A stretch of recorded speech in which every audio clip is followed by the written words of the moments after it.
నా ప్రాణం గుంజుతున్నదయ్యా, నిన్ను సెరగా నా నడక ఆగనన్నదయ్యా.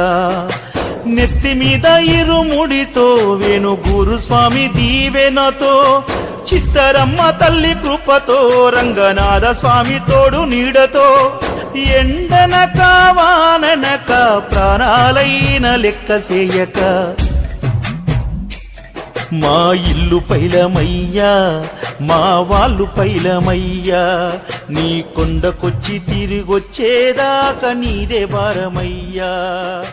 ఇల్లు పైలమయ్యా, మా వాళ్ళు పైలమయ్యా. నీ కొండకొచ్చి తిరిగొచ్చేదా